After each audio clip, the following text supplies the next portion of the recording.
ఈరోజు వాస్తవంగా దురదృష్టమైన ఈ రోజు అనుకోవాలి. ఎందుకంటే మనం కేసీఆర్ గారు మనకు అన్నం పెట్టటోని దాన్ని ఏమంటారు చూడు, పాలిచ్చే బర్రెని దున్నపోతుని తెచ్చుకున్నట్టు అయింది ఈ రోజులలో. కనీసానికి నీళ్లు లేవు, కరెంటు చక్కగా లేదు.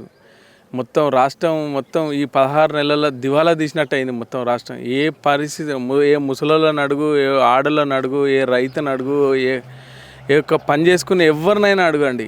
కనీసానికి రియల్ ఎస్టేట్ చేసేటోళ్ళని అడుగుర్రి, పారిశ్రామికవేత్తలను ఎవరిని అడిగినా ఇదే మాట. మనం తండ్రి లాంటి కేసీఆర్ను పెట్టి ఎవరినో దురదృష్టవంతుని తెచ్చుకున్నట్టు అయింది ఈ రోజుల్లో. మొత్తం ఆయన నేను మొత్తం మంచిగా చేస్తున్నా అని చెప్తుండు కదా రేవంత్ రెడ్డి. నేను వచ్చిన తర్వాతనే ప్రజలందరూ సంతోషంగా ఉన్నారు. రోడ్డు బాగా చేసిండా, ఒక చెరువు బాగా చేసిండా, లేకపోతే ఒక కాలువ తీసిండా, ఒక రోడ్ వేసిండా, మీరు ఏం మంచి చేసి ఒక రైతు బంధు వేసిండా, ఒక రైతు రుణమాఫీ వేసిండా, నాకు మా మహిళలకు 2500 రూపాయలు ఇచ్చిండా, ఆయన ముసలి వాళ్ళకు 4000 రూపాయలు ఇచ్చిండా. ఏం చేసిండని చెప్పుకోవడానికి కనీసానికి ఈ పని చేసిన ఇలా 1,60,000 కోట్ల రూపాయల అప్పులు తెచ్చిన రేవంత్ రెడ్డి గారు, నేను పలానా పనికి ఇది మంచిగా చేసిన అని ఒక్క సగర్వంగా కాలర్ ఎగిరి చెప్పేయాల్సిన ఉందా అని నేను అడుగుతా ఉన్నా. ఇలా అదే కేసీఆర్ చూడండి, ఇలా అవ్వ తాతల ముఖంలో చిరునవ్వు చూసిండు. అదే ఇలా రైతు కళ్ళల్లో ఆనందం చూసిండు. ఇలా 1,65,000 ఉద్యోగాలను భర్తీ చేసిండు. ఇంకా ఏం చేయాలి చెప్పండి?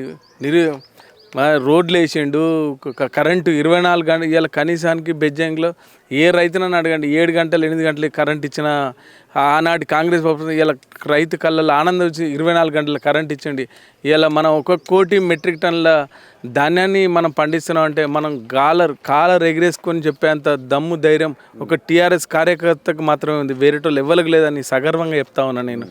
ఇలా రైతు రాజ్యం అంటేనే కాంగ్రెస్. రైతు రాజ్యం ఎక్కడండి? కేసీఆర్. ఆ రైతు విలువ తెలిసినోడే కేసీఆర్. ఇలా రైతు విలువ చేసే మనకు రైతు బంద్ ఇచ్చండి. ఇలా ఒక్కొక్క రైతుని అడుగురి, వాళ్ళ కార్యకర్తలు చెప్తారు నీ అవ్వ కర్మానికన్నా మేము ఓటేసినట్టు అయింది అని చెప్పుకునే రోజులు వచ్చినాయి. ఇలా మేము చూడండి గర్వంగా, మేము ఇలా టీఆర్ఎస్ కార్యకర్త గర్వంగా కాలర్ ఎగిరే చెప్పేంత ధైర్యం మాకుంది. వాళ్ళకి ఎగిరేయమని చెప్పుర్రు ఒకసారి. మేము అడుగుతాం, రమ్మని రేపు బొమ్మగాడికి రమ్మని, ఏ చర్చకైనా మేము సిద్ధం. ఫైనల్గా నేను ఒకటే, రేవంత్ రెడ్డి గారు మీరు ఏదో అదృష్టం కొద్దీ లక్కీ లాటరీ సీఎం అయ్యారు. మీరు ఈ 5 ఏళ్ళన్నా కనీసానికి రైతులకు కానీ మీరు ఇచ్చిన హామీలు 6 గ్యారంటీలు ఫస్ట్ నిలబెట్టుకోవాలని ఈ సందర్భంగా విజ్ఞప్తి చేస్తాం. ఎట్లా ఉన్నది ఇప్పుడు మనకు కాంగ్రెస్ ప్రభుత్వం వచ్చింది, మరి మార్పు అన్నారు, ఎట్లాంటి మార్పు వచ్చిందన్న? కాంగ్రెస్ వచ్చిన తర్వాత మరి రైతులకు అరిగోస పెడుతుంది.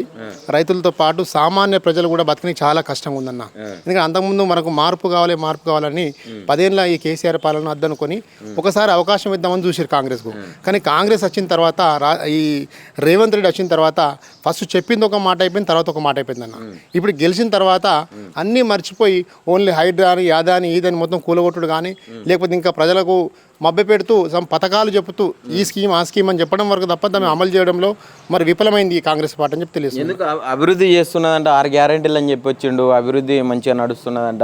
కాంగ్రెస్ వచ్చిన తర్వాతనే రైతులు కావచ్చు, తెలంగాణ రాష్ట్ర వ్యాప్తంగా ప్రజలు కావచ్చు సంతోషంగా ఉన్నారని చెప్తా ఉన్నారు కదా. లేదన్న, తెలంగాణ రాష్ట్ర వ్యాప్తంగా కాళేశ్వరం ప్రాజెక్ట్ నీళ్ళని కూడా బంద్ చేసిండు. రైతుల కళ్ళలో వారు ఆనందం చూస్తా అని చెప్పి కానీ మొత్తం కళ్ళలో కారం కొట్టినట్టుగా ఇప్పుడు కాళేశ్వరం నీళ్ళు మొత్తం బంద్ చేయడం జరిగింది. దాని తర్వాత రైతులకు రుణమాఫీ కూడా పూర్తి స్థాయిలో చేయలేదు. 2 లక్షల రుణమాఫీ కూడా ఎవరికి చేయలేదన్న. కాళేశ్వరం కూలిపోయిందంట, అంటే పిల్లర్లు వంగినాయంట. ఒక మేడిగడ్డ మాత్రమే ఊలింది, ఎక్కడో ఒక పిల్లర్ ఊళ్ళంత మాత్రం దాని వంక పెట్టుకొని మొత్తం కాళేశ్వరం బాగలేదని చెప్పేసి ఒకటి ప్రపగాండ సృష్టించి ఈ రేవంత్ రెడ్డి ఒక కేసీఆర్ మీద కక్షపూర్వకమైనటువంటి ఒక భావన చేసి ప్రజల ఉసురు పోసుకుంటుండే. అలా ఒక మేడిగడ్డ దగ్గర ఒక్క పిల్లర్ కూలిపోయిన మాత్రాన మరి మొత్తం ప్రపగాండ జరిగినట్టు అంతటా జరిగినట్టు కాళేశ్వరం ప్రాజెక్టే మంచిగా చేసేసి ఫెయిల్ చేసి ఇలా మాకు అన్నపూర్ణ ప్రాజెక్ట్ దగ్గరనే ఉంది ఇక్కడ మాది బెజ్జంగి మండలంలో. అన్నపూర్ణ ప్రాజెక్ట్కి వచ్చే నీళ్ళు కూడా ఇవాళ వస్తలేమంటే కేవలం అది రేవంత్ రెడ్డి చేసేటువంటి వైఫల్యం తప్ప ఈ కాంగ్రెస్ నాయకులు ఒక్కరు కూడా సరిగ్గా లేరు. మరి కేసీఆర్ ఉన్నప్పుడు పూర్తి బాధ్యతతోని తెలంగాణ స్వరాష్ట్రం తెచ్చినటువంటి బాధ్యత కొద్దీ తెలంగాణ ప్రజలందరినీ కాపాడి మరి అందరికీ ప్రతి ఒక్క పథకాలు కూడా మంచిగా అమలు చేయడం జరిగింది. ఇప్పుడు ఈ రేవంత్ రెడ్డి వచ్చిన నుంచి నుంచి అడ్మినిస్ట్రేషన్ కరెక్ట్ లేదు, వాళ్ళ మంత్రులు కానీ వాళ్ళు కానీ ఎవరు కానీ అడ్మినిస్ట్రేషన్ కరెక్ట్ లేకపోవడం వల్ల వాళ్ళ లోపాల ద్వారా దీన్ని ఎట్లా ఇంప్లిమెంట్ చేయాలో తెలియక వాటికి నామకవాస స్కీములు పెడుతున్నారు తప్ప దాన్ని ఇంప్లిమెంట్ చేయలేకపోతున్నారు. ఎందుకన్నా ఇప్పుడు కొత్తగా రాజీవ్ యువ వికాస్ అని చెప్పి లోన్లు ఇస్తా ఉన్నారు, ఆ స్కీమ్ ఒకటి తెచ్చిర్రు, తర్వాత సన్న బియ్యం అని చెప్పారు, ఇవన్నీ ఇంప్లిమెంట్ అయితేనే ఉన్నాయి కదా రాష్ట్ర వ్యాప్తంగా. రాజీవ్ యువ వికాస్ అనేది ఇప్పుడు వచ్చే స్థానిక ఎలక్షన్స్ ఉన్నాయి కాబట్టి 3 లక్షలు 4 లక్షల లోన్ అని పెట్టిరు అంతే. ఆ పెట్టిరు కానీ దాన్ని అమలు చేయడం బాగా టైం పడుతుంది. ఆ అమలు కూడా నాకు తెలిసి చాలా నమ్మకం 100% వచ్చేటట్లేవు. ఏవో కొంత తూతు మంత్రంగా ఊరుకు 2-3 ఇస్తారు కావచ్చు తప్ప అందరూ చేసుకోరని చెప్పేసి మీసేవాళ్ళు క్యూ లైన్ కడుతున్నారు. క్యాష్ టు ఇన్కమ్ అని దానికి దీనికని జిరాక్స్ అని పాపం వాళ్ళు సెటిల్ పెట్టుకుని తిరుగుతారు. కానీ నాకు తెలిసి ఇవి 100% ఇంప్లిమెంట్ అయ్యే పరిస్థితి లేదు. ఎందుకంటే గత 6 గ్యారెంటీలు ఏవైతున్నావు కాలే కాబట్టి ఇవి కూడా నమ్మకం లేదు మాకు. మరి సన్న బియ్యం ముచ్చట, సన్న బియ్యం విషయం ఖచ్చితంగా ఇప్పుడు ఈ నెల స్టార్ట్ అయింది. ఈ నెల స్టార్ట్ అయినాక కూడా చాలా మంది అంటారు సన్న బియ్యం దొడ్డు బియ్యం సన్నగా వేసి దాన్ని కొంచెం రబ్ చేసి దాన్ని స్లైడ్ చేసి పేసేయారు అంటారు. కనుక మేము చూడలే అవి. ఇంకో విషయం ఏంటంటే అవి కూడా ఈ 2-3 నెలలు ఇచ్చి తర్వాత బంద్ చేస్తారంటారు. ఎందుకంటే ఇప్పుడు స్థానిక ఎలక్షన్స్ ఉన్నాయి కాబట్టి ఆ మాత్రమే ఇస్తారు. ఇచ్చి తూతూ మాత్రంగా ఇచ్చేసి తర్వాత ఇయ్యకపోవచ్చు కాంగ్రెస్ ప్రభుత్వం. ఇప్పుడు పెట్టేటటువంటి స్కీమ్స్ అన్నీ కూడా కేవలం స్థానిక ఎలక్షన్లు ఉన్నాయి అన్న కారణంగానే పెడుతున్నాను. 100% ఇప్పుడు ఉన్నటువంటి అన్ని స్కీమ్స్ కూడా స్థానిక ఎలక్షన్స్ ఉన్నాయి కాబట్టి వాటిలో ఎలా గెలుపొందు అన్న ఉద్దేశం కొద్దీ ఈ ఒక రాజీవ్ యువ వికాస్ కానీ ఈ సన్న బియ్యం కానీ ఇంకా వచ్చే పథకాలు కూడా పెట్టినటువంటి 6 గ్యారెంటీలు పక్కకు పెట్టి కొత్త పథకాలు తీసుకొచ్చి మళ్ళీ గ్యారెంటీలలో 5 అమలు చేసినామని చెప్తా ఉన్నాడు. లేదన్నా ఓన్లీ బస్సులు అన్ని ఫ్రీ బస్సు అని ఒకటి పెట్టి తప్ప మిగతా అన్ని కూడా పెద్దగా ఏం కాలేదు. ఆ ఫ్రీ బస్సు కూడా చాలా మంది లేడీస్ కొట్టుకుంటారు. అది కూడా ప్రభుత్వ ఉద్యోగులు వాళ్ళ వీళ్ళకి లాభం తప్ప సామాన్య లెవెల్ బయటకు పోయే పరిస్థితి లేదు. సో అందులో కూడా ఫెయిల్ కాబట్టి మొత్తానికి ఈ కాంగ్రెస్ చేసినటువంటి పరిపాలనలో ప్రజలు మాత్రం సాటిస్ఫైడ్ లేరన్న.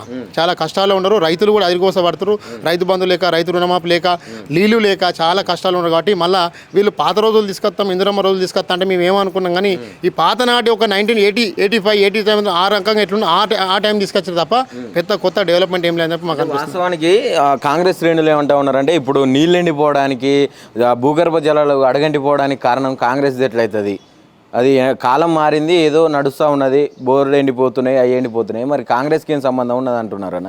ఏం చెప్తారు మీరు దీన్ని? మేమేమంటున్నాం అంటే అంతకుముందు కేసీఆర్ గారు ఉన్నప్పుడు కాళేశ్వరం ప్రాజెక్టు కట్టి నీళ్లు మొత్తం ఒక దగ్గర స్టోరేజ్ చేసి వాటన్నిటిని కూడా తెలంగాణ వ్యాప్తంగా కాలువల ద్వారా పంపించిన ఘనత మరి కేసీఆర్ గారు. అప్పుడు కూడా ఎర్ర టెండర్లు, మండు టెండర్లో కూడా మరి కేసీఆర్ చేసిరు కదా. మరి వీళ్ళు ఎందుకు చేయలేకపోతున్నారు అట్లా? అంటే వీళ్ళు ఏంటంటే జస్ట్ పబ్లిక్ ఒక షో చేయడం తప్ప పనిలో మాత్రం వీళ్ళకి చేతగానటువంటి పరిస్థితి కనిపిస్తుంది అన్న. రైట్, ఇంతకుముందు మీరన్నట్టు నిజంగానే ఇవన్నీ కూడా ఇప్పుడు పెట్టేటటువంటి స్కీమ్స్, పథకాలు అన్నీ కూడా ఆ ఎలక్షన్ల కోసమే పెడుతున్నారని చెప్తా ఉన్నారు. మరి ఎట్లా ఉండబోతుంది రానున్న స్థానిక ఎలక్షన్స్లో? స్థానిక ఎలక్షన్లో 100% అన్న ఇప్పుడున్న పరిస్థితుల్లో మళ్ళీ కేసీఆర్ కావాలంటారు. స్థానిక ఎలక్షన్లు కానీ తర్వాత ఎలక్షన్స్ కానీ అందరూ కూడా కేసీఆర్ గారే మళ్ళీ రావాలని చెప్పి ప్రజలు కానీ, రైతులు కానీ, ఇతర వ్యాపారవేత్తలు కానీ ప్రతి ఒక్కరు కూడా మళ్ళీ కేసీఆర్ కావాలంటారు. ఎందుకంటే ఈ 1.5 ఇయర్లో ఇక రేవంత్ రెడ్డి గారి పరిపాలన కొంచెం మంచిగా లేదని చెప్పేసి పబ్లిక్ ఒపీనియన్ ఉంది. ఇప్పుడు ముసలోళ్ళకు పెన్షన్లు పెంచిండంట, ఇందిరమ్మ ఇల్లు ఇస్తుండు, ఇంకేం కావాలి? ఇందిరమ్మ ఇల్లు కూడా ఇంకేయలేదన్న, జస్ట్ రాసుకున్నారు తప్ప అవి ఇంకెవరికి కూడా రాలేదు ఇంతవరకు. గ్రామ సభలు పెట్టిండు పెద్ద ఎత్తున, గ్రామ సభలు పెట్టడం చేయడం, పేపర్లు తీసుకోవడం తప్ప ఎవరు కూడా ఇంకా రాలేదు. ఇంకోటి పెన్షన్ల విషయం కూడా, పెన్షన్లు కూడా ముసలి వాళ్ళకి వెళ్తే పెన్షన్లు, కొత్త పెన్షన్లు ఇంకా రానిలేదు. పాపం చాలా మంది అప్లై, వితంతువులు కానీ వాళ్ళు కానీ వీళ్ళు అందరూ అప్లై, వాళ్ళకి ఇంకా రాలేదు. ఎవరికైతే 2000 పెన్షన్ ఉందో వాళ్ళకి 4000 చేస్తాడు. ఆ 4000 పెన్షన్ ఇంకా అసలే లేదు, అసలుకే గతి లేదు. పాత ఏవైతే కేసీఆర్ గారు ఇచ్చినటువంటి పెట్టినవి తప్ప కొత్తగా ఇంతవరకు ఒక పెన్షన్ ఇవ్వలేదు, ప్లస్ పెంచలేదు. అంటే ఆయన చెప్పిన మాట కూడా నిలబెట్టలేదు. 4000 పెన్షన్ ఇస్తాను, అది ఇవ్వలేదు. తర్వాత ఈ కొత్తగా ఇప్పుడు కొంతమంది అప్లై చేసుకుంటారు సార్, వితంతులు కానీ వాళ్ళు కానీ వీళ్ళు కానీ, వాళ్ళకు కూడా రావడం లేదు. అదే ప్రాబ్లం ఉంది బాగా. అయితే ఇప్పుడు మహిళలకు 2500 ఇస్తా అని చెప్పారు కదా, మహిళలకు 2500 ఇస్తా అన్నారు, అత్తలకు 4000, కోడళ్ళకు 2500 అన్నారు. మరి అయితే ముఖ్యంగా మహిళల మీద ప్రధానంగా ఎక్కువ ఫోకస్ చేసింది కాంగ్రెస్ ప్రభుత్వం అని చెప్తా ఉన్నారు. 1 కోటి మంది మహిళల్ని కోటీశ్వరాలని చేస్తా అంటుండు రేవంత్ రెడ్డి. అవునన్న. అయితే మహిళలకు 2500 రూపాయలు అందరికి ఇస్తా అని చెప్పారు కదా. అప్పుడు ఎన్నికల ఎలక్షన్ కోడ్లో చెప్పినట్టు పరిస్థితి అప్పుడు కనిపించింది మనకు. కానీ గెలిచిన తర్వాత మహిళల చిన్న చూపుతూ మహిళలకు 2500 ఎవరికి కూడా ఇంతవరకు రాలేదు. ఆ గ్యాస్ పైసలు కూడా పడతలేవాట. చాలా కష్టాలు. మహిళలు అయితే ఇప్పుడు రెడీగా ఉన్నారు ఆల్రెడీ. వాళ్ళు ఇప్పుడు కోపం కొడుతున్నారు కాబట్టి ఇప్పుడు వచ్చే ఎలక్షన్, స్థానిక ఎలక్షన్లో వాళ్ళు మేము ప్రతాపం చూపిస్తాన ఉద్దేశం కొద్ది ప్రతి ఒక్క మహిళలు గ్రామాలలో మా అక్కలు అందరూ కూడా అదే అంటారు. వాళ్ళని కూడా మరి రేవంత్ రెడ్డి మోసం చేసిండు. అటు రైతులను మోసం చేసిండు, మహిళలను మోసం చేసిండు, వ్యాపారవేత్తలను మోసం చేసిండు, హైదరాబాద్ పేరుతో అక్కడ సిటీలో మోసం చేసి ప్రతి జాగాలో కూడా రేవంత్ పరిపాలన మరి మోసంగా ఉందని చెప్పేసి ప్రజలు అంటున్నారు. మరి మీరేం చెప్తారు ఫైనల్ గా? మేము ఒకటే చెప్తున్నాం, రేవంత్ రెడ్డి గారికి ఏం చెప్తున్నాం అంటే ఇప్పుడు ఉన్నటువంటి ఈ 3 సంవత్సరం నరేది ఉందో సుపరిపాలన చేసి 6 గ్యారంటీలు కంపల్సరిగా ప్రతి ఒక్క గ్రామానికి చేరే విధంగా అలాగే ఇంకా కేసీఆర్ గారు పెట్టినటువంటి కేసీఆర్ గారు చెప్పకుండా కూడా చాలా చేసిండు. కళ్యాణ లక్ష్మి కానీ రైతు బంధు కానీ రైతు రుణమాఫీ కానీ కాళేశ్వరం ప్రాజెక్ట్ ఈ తరహా పెట్టినటువంటి పథకాలు ఏవైతే ఉన్నాయో ప్రజలకు మంచి చేసిన పథకాలన్నీ కూడా మీరు కూడా పెట్టండి. 6 గ్యారంటీలతో పాటు ఇంకా కూడా మరి ప్రజలకు మంచి చేసేటువంటి దిశగా మరి ఈ కాంగ్రెస్ పరిపాలన ఈ మూడేళ్ళని అర్థం జరగాలని కోరుకుంటున్నాను. అట్లా దాని తర్వాత ఎట్లాగో మళ్ళీ కేసీఆర్నే కోరుకుంటారు అందరు. కానీ ఈ ఉన్నన్ని రోజులైనా కూడా మీరు ప్రజలకు న్యాయం చేయని చెప్పి మీరు రిక్వెస్ట్ 10 సంవత్సరాలు నేనే సీఎం ఉంటా అని చెప్పి రేవంత్ రెడ్డి లేదన్న అంతా లేదన్న. ఇప్పుడు ఉన్న పరిస్థితుల్లో అయితే ఆయన అసలు 1.5-2 years ఉండడు కానీ కాకపోతే ఇక ప్రజలు ఏమంటుంటే వేసినాం కదా ఈ ఉన్న రోజులన్నా కనీసం ప్రజలకు మంచి చేయాలని చెప్పి కోరుకుంటున్నాను.